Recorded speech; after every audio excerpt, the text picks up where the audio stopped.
Vous êtes sur Nile TV International, mesdames et messieurs. Bon après-midi et bienvenue à cette nouvelle émission de Égypte à la une, un programme semi-hebdomadaire qui vous présente tout ce qui s'est passé sur la scène égyptienne durant ces derniers jours.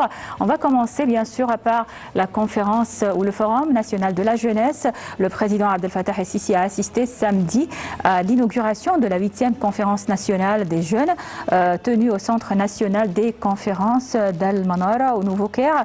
Ont assisté à la conférence le Premier ministre Moustapha Madbouli et le président de la Chambre des députés Ali Abdelal, ainsi qu'un certain nombre de ministres et de hauts responsables de l'État, outre 1600 jeunes des différents secteurs du pays. La lutte contre le terrorisme était le thème de la première séance tenue dans le cadre de la 8e conférence nationale des jeunes à laquelle le président a assisté. Les détails donc sur le Forum de la jeunesse dans ce commentaire signé Dalia Karam.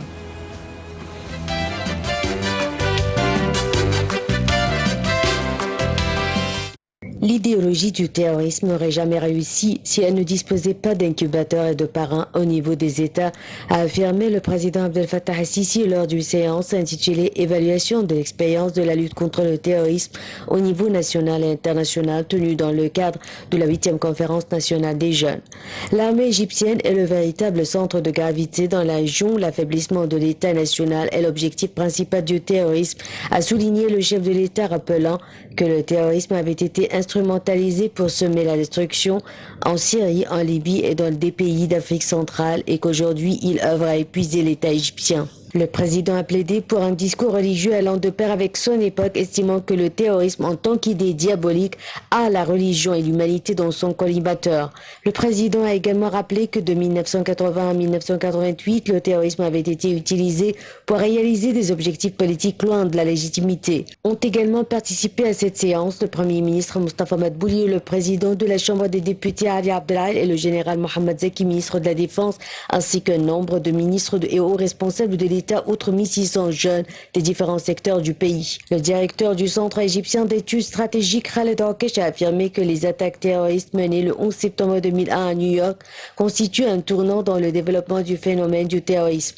Il a rappelé que la période de 1980 à 1990 avait témoigné du début des organisations terroristes au sein des conflits, commençant par l'Afghanistan et ce qu'on appelle le djihad mondial. Il a expliqué que les attentats du 11 septembre avaient marqué la nécessité de former une coalition internationale sous la direction des États-Unis, laquelle regroupe environ 20 pays pour lutter contre le terrorisme. Quant aux caractéristiques qui distinguent les organisations terroristes à l'heure actuelle, la directrice du programme de sécurité et de défense, Talal Mahmoud, a souligné qu'au début de 2017, le terrorisme a revêtu un nouveau caractère qui est lié à la situation politique. À partir de 2011, la région a connu de grands changements dont les répercussions se reflètent sur le monde. De 2011 à 2019, le terrorisme est devenu un acteur politique étant donné que son objectif ne se limitait pas à influencer la politique de l'État, mais s'était étendu à renverser l'État lui-même et s'est encore développé quand une des organisations terroristes s'est autoproclamée État, tentant d'imposer sa souveraineté sur le pays, a-t-elle fait savoir. Elle a évoqué le conflit dans la région, affirmant que les organisations terroristes travaillent avec une grande liberté, ce qui révèle l'existence de partis qui les financent. Elle a poursuivi en disant qu'il y a un grand développement dans l'action terroriste, vu l'augmentation du nombre des organisations terroristes variant de 67 à 100 groupes opérant dans plus de 44 pays, tandis que le nombre des éléments takfiri affiliés à ces organisations s'élève à 230 terroristes, dont 26% se trouvent dans la région du Moyen-Orient, selon les statistiques mondiales. D'après les estimations des Nations Unies, le budget de l'organisation terroriste Daesh après sa défaite et sa sortie de ses fiefs en Syrie et en Irak atteint 300 millions de dollars, a-t-elle repris, révélant que 88% des revenus de Daesh provenaient de la contrebande des produits pétroliers et gaziers, ce qui confirme le lien entre les intérêts politiques de certains pays et quelques organisations terroristes.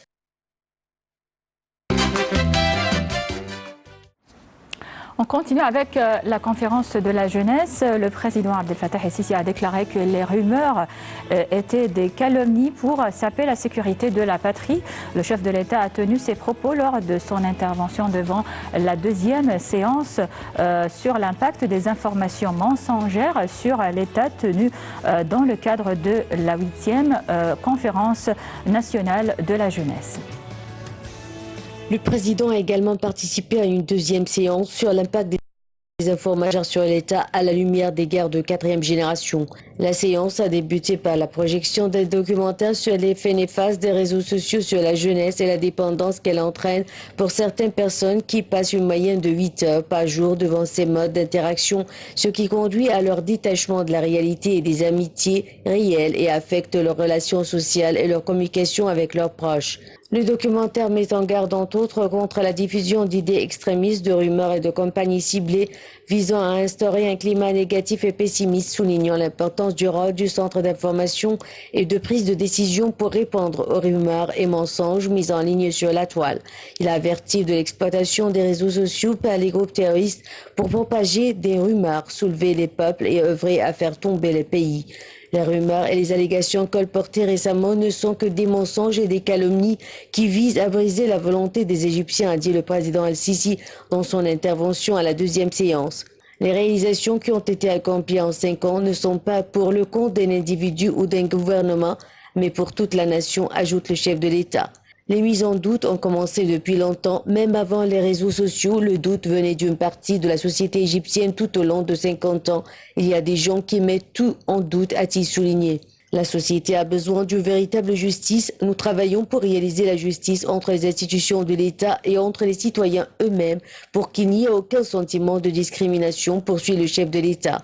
Aucun barrage n'avait jamais été construit sur le Nil qu'en 2011, selon le président qui évoque une des erreurs commises et un prix payé après le développement qu'a connu le pays à l'époque. Il s'agit d'une question très grave. En cas de répétition, ça sera plus grave, a-t-il noté, indiquant qu'en 2010 et 2009, les réseaux sociaux ont contribué à la formulation d'une idéologie et à la falsification de la conscience sur des questions qui peuvent être réglées par ces mouvements.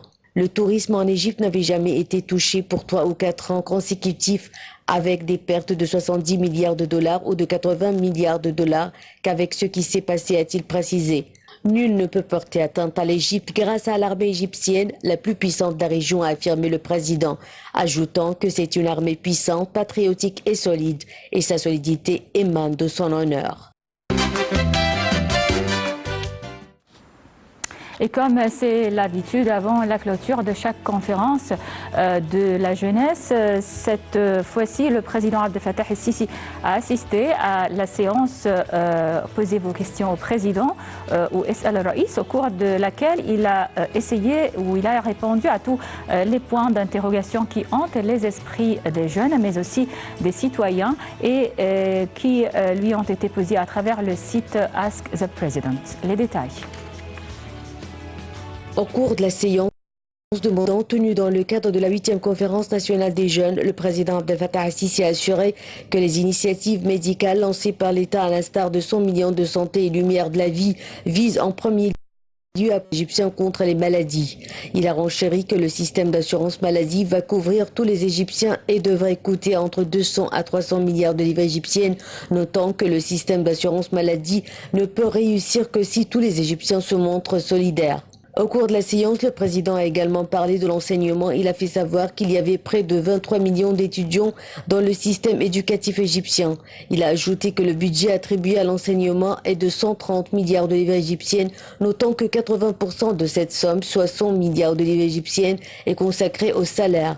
À cet égard, il a mis l'accent sur la nécessité de réformer le système éducatif. Il a également lancé le coup d'envoi d'un nouveau système d'enseignement pour forger à nouveau l'identité de la personnalité égyptienne.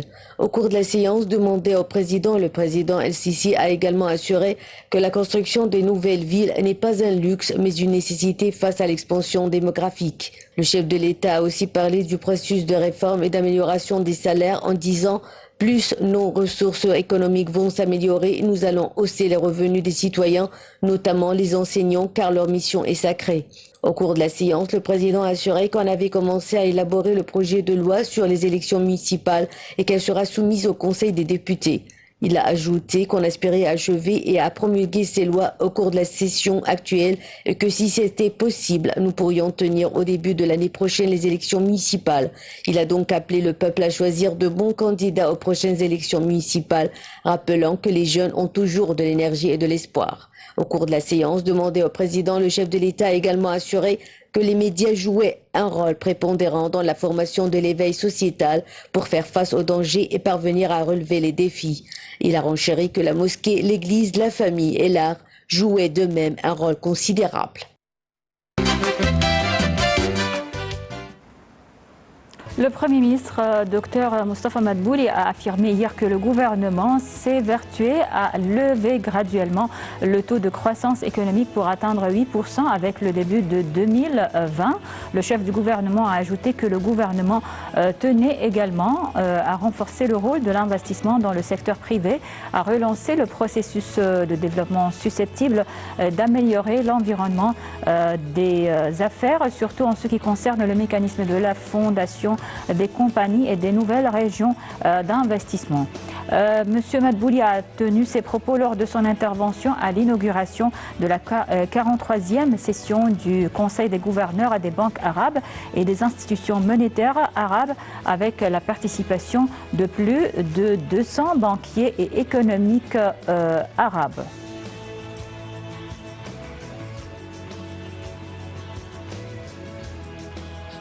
Le ministre des Affaires étrangères, Sameh Choukri, a déclaré à Khartoum que le Caire œuvrait au retrait du Soudan de la liste noire américaine des États soutenant le terrorisme, un frein majeur à l'économie du pays en pleine transition.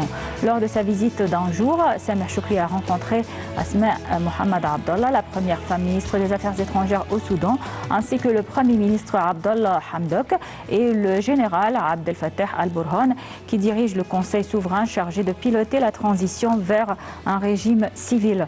Après ces entretiens, Sameh Choukri a dit être venu au Soudan pour stimuler les relations entre les deux pays. Il a aussi dit que l'Égypte soutenait le retrait du Soudan de la liste terroriste. Nous avons soulevé la question auprès des États-Unis et nous continuerons de pousser vers ce retrait en coordination avec les autorités soudanaises, a ajouté M. Choukri.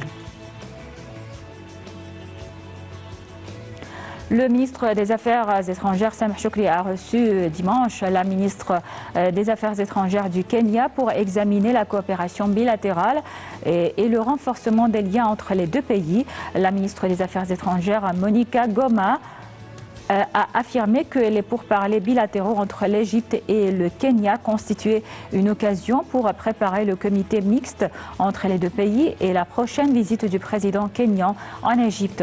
Le ministre des Affaires étrangères, Sameh Choukri, a déclaré lors d'une conférence de presse conjointe avec son homologue du Kenya que les études du consultant international sur le barrage de la Renaissance étaient arrêtées, soulignant que les négociations fondées sur cet avis consultatif étaient essentiellement scientifiques et non sujettes à l'interprétation politique.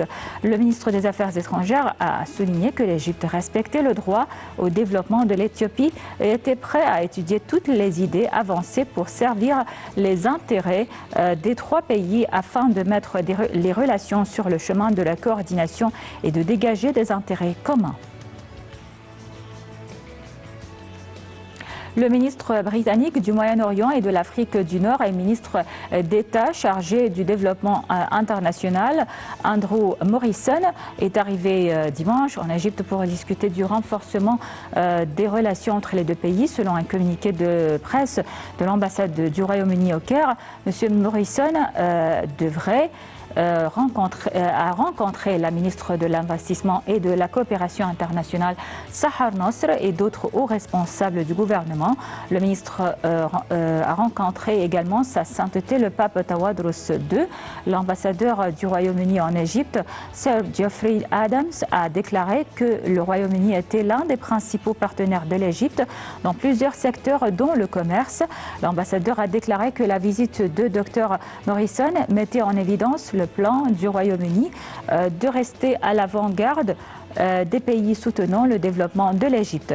L'Égypte cherche à renforcer ses liens économiques avec le Royaume-Uni ainsi qu'à maximiser les investissements britanniques en Égypte qui enregistrent actuellement 47,4 milliards de dollars et près de 1816 entreprises britanniques opérant sur le marché égyptien selon des déclarations de juillet dernier. Un certain nombre de terroristes a été tué dans un échange de tirs avec la police dans le nord du Sinaï, a annoncé le ministère de l'Intérieur. Le ministère de l'Intérieur a déclaré dans un communiqué publié dimanche que des quantités d'armes automatiques et de munitions étaient en possession de ces éléments terroristes. Ces éléments terroristes ont été repérés à l'intérieur d'un véhicule alors qu'ils s'apprêtaient à commettre un attentat terroriste dans le nord du Sinaï, a indiqué le communiqué. Les forces de l'ordre ont échangé les tirs avec ces éléments, ce qui a causé la mort de l'un d'eux et la blessure de 2 officiers.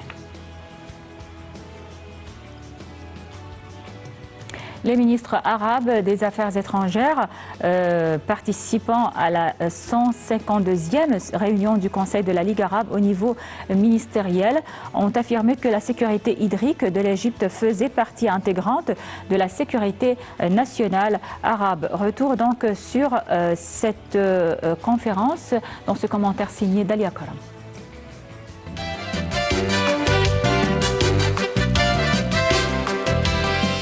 Les ministres arabes des Affaires étrangères ont affirmé que la sécurité hydrique de l'Égypte faisait partie intégrante de la sécurité nationale arabe, a déclaré le secrétaire général de la Ligue arabe, Ahmad Aboulghait.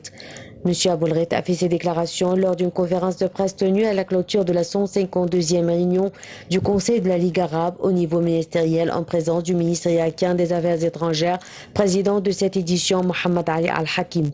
Le chef de la diplomatie égyptienne, Samah Choukri, a passé en revue les résultats des négociations égypto-éthiopiennes sur le barrage de la Renaissance. Il a également évoqué les difficultés par lesquelles passent les négociations à ce propos. M. Aboulghait a précisé que les ministres arabes avaient tous manifesté leur grande solidarité avec l'Égypte et le Soudan en matière de la protection de leur sécurité hydrique, saluant les efforts continus de l'Égypte pour parvenir à un consensus permettant de réaliser les intérêts conjoints de l'Égypte, du Soudan, mais aussi ceux de l'Éthiopie. Les ministres arabes ont également affiché leur soutien à la vision égyptienne basée sur le fait d'intensifier les négociations tripartites conformément à un calendrier approprié pour trouver un accord qui prend en compte les intérêts des 3 parties. Le secrétaire général de la Ligue arabe a expliqué que l'Égypte a présenté à la partie éthiopienne une vision équitable des règles de remplissage et de stockage de l'eau derrière le barrage de la Renaissance, vision garantissant à la fois les objectifs de l'Éthiopie pour la production de l'électricité et les intérêts hydrauliques de l'Égypte. La 30e conférence internationale du Conseil suprême des affaires islamiques a lancé dimanche ses activités sous le patronage du président Abdel Fattah el-Sisi, intitulée La jurisprudence de la construction des États, une vision jurisprudentielle moderne avec la participation d'environ 500 personnalités du monde entier, dont des ministres des Waqf, des Muftis et des présidents de conseils islamiques de 57 pays, dont 20 africains. Le docteur Mohamed Mokhtar Goma, ministre des Waqf et président du Conseil suprême des affaires islamiques, a inauguré la conférence en présence du docteur Nazir Ayed, secrétaire général du complexe des recherches islamiques à El Azhar, docteur Shawki Alem, mufti de la République, et le Cheikh Abdel Latif Al-Cheikh, ministre des affaires islamiques en Arabie saoudite. La conférence aborde 43 recherches sur ces 3 axes, y compris des sujets de jurisprudence relatifs à la construction des États, une vision moderne. La conférence aborde également plusieurs recherches sur le concept de l'État, ses piliers et sa nature entre le passé et le présent, le choix du dirigeant dans l'islam et les élections contemporaines, un modèle et la position de l'islam des régimes modernes et contemporains. L'Égypte a abrité ce samedi les réunions du 5e forum panafricain sur la migration de concert avec l'Union africaine sous le thème « Renforcer les données et recherche sur les migrations pour la mise en place des politiques basées sur des preuves pour une gestion efficace de la migration en Afrique ». Le forum, dont les travaux dureront 3 jours, doit se focaliser cette année sur les données et statistiques des migrations, indiqué les Affaires étrangères dans un communiqué de presse, ajoutant que l'objectif du forum résidait dans le renforcement des mécanismes de consultation entre les pays africains pour assurer une gestion améliorée et durable de la migration sur le continent. L'Égypte a envoyé 2 camions transportant des aides vers Jouba, au Soudan du Sud, dans le cadre des efforts déployés en ce sens pour soutenir la mise en place de l'accord de paix au Sud-Soudan. Le ministère égyptien des Affaires étrangères a expliqué que ces camions transportaient des quantités de médicaments, de tentes et des vêtements militaires, ajoutant que 3 autres camions d'aide devraient arriver durant les 2 prochains jours. Et de rappeler que ces aides visé à soutenir l'établissement des camps pour le rassemblement des forces soudanaises et leur réhabilitation afin de pouvoir travailler au sein des institutions étatiques, et ce en coordination avec les Nations Unies. Eh bien, passons au sujet économique et la première nouvelle concernant la Banque mondiale qui accorde 500 millions de dollars à l'Égypte au titre de la 2e phase du projet d'appui au secteur social. Les détails dans ce récit.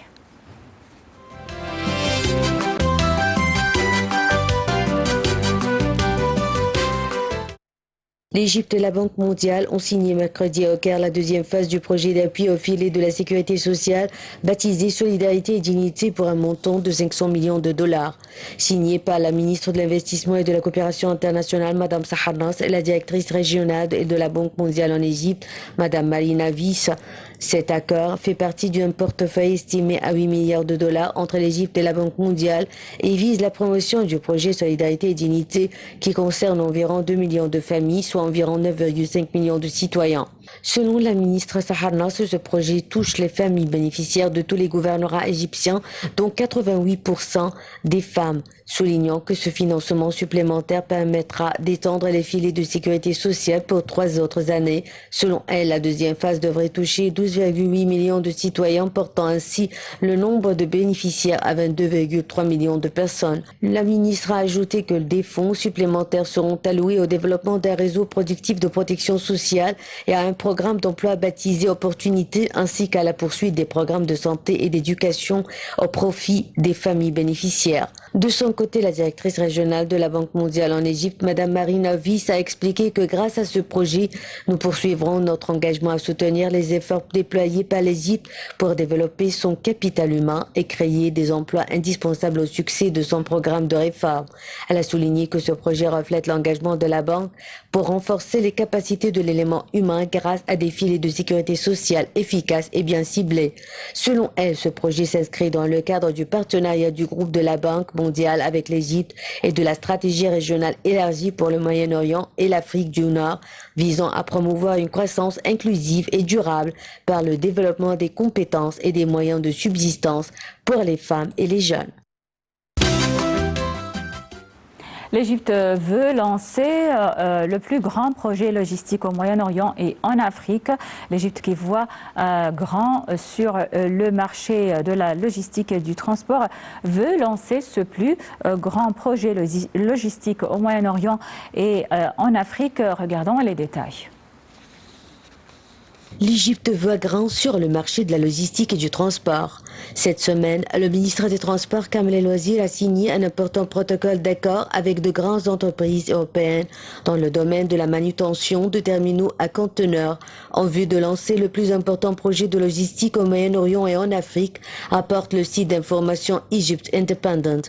Le projet qui sera développé autour du port stratégique de Damiette comprendra un terminal à conteneurs, une ligne de chemin de fer, un port à sec et une zone de distribution de fret pour un investissement total de 750 millions d'euros dans la première phase. Kamel El Wazir a indiqué que le projet inclura également la mise en place d'un corridor logistique intégré comprenant un terminal à conteneurs. Le terminal sera relié à un port sec de la région d'El Dohaïl au Qatar par une ligne de chemin de fer. Selon ses explications, ce corridor intégré desservira 7 ports situés sur le flanc est du canal de Suez ainsi que les ports sur la Méditerranée, ce qui réduira la pression sur le transport routier. Le projet contribuera à faire du port de Damiette un point pivot dans la région de la Méditerranée orientale et à ouvrir de nouveaux marchés d'exportation, a déclaré Kamel El Wazir, indiquant que l'infrastructure permettra également d'attirer plus d'investissements directs étrangers, ce qui aura un impact positif sur le climat d'affaires en Égypte. L'étude de faisabilité et le plan de business seront achevés dans un délai de 4 mois. Le ministre a déclaré que la phase 1 du projet serait opérationnelle d'ici fin 2022. On va parler tourisme ou archéologie ou de l'Égypte ancienne. Le ministre des Antiquités, Khaled Al-Anani, a révélé la découverte d'une tombe très bien préservée, décorée d'une peinture presque intacte. Cette tombe appartiendrait à un haut dignitaire de la 5e dynastie de l'Égypte pharaonique. Regardons les détails. Si cette nouvelle découverte apporte de nouvelles connaissances sur un pharaon qui a régné sur l'Égypte il y a plus de 4000 ans, c'est surtout l'aspect intact de ces peintures qui suscite un engouement phénoménal à travers le monde. Khaled El-Anani, ministre des Antiquités, a révélé la découverte d'une tombe très bien préservée, décorée d'une peinture presque intacte. Cette tombe appartiendrait à Kowi, un haut dignitaire de la 5e dynastie à la tête du pays entre 2500 et 2300. Elle a été trouvée à Saqqara, au sud du Caire, comme l'explique le ministère des Antiquités. En plus d'arborer des peintures et gravures aux couleurs vives de cette sépulture en forme de L, les archéologues ont retrouvé des vases canopes avec les entrailles du défunt. C'est l'une des découvertes les plus excitantes jamais réalisées dans la région, s'est réjoui le secrétaire général du Conseil suprême des Antiquités égyptiennes. Qui était ce mystérieux Kowi? Les chercheurs pensent qu'il pourrait être un proche du pharaon Djetkar Isesi, dont la pyramide est très proche de la tombe. Serait-il de la même famille? C'est fort possible, car selon les experts, des peintures aussi vives seraient signe de sang royal pour l'occupant de la tombe. Après cette découverte, les archéologues espèrent en apprendre plus sur le pharaon jusque-là très énigmatique. Ce qui fascine le plus actuellement, et ce qui fait que cette découverte suscite autant de réactions à travers le monde, c'est bien l'état de conservation de ces peintures vieilles de 4000 ans, presque intactes, quand vous pouvez le constater dans la vidéo. Impressionnant.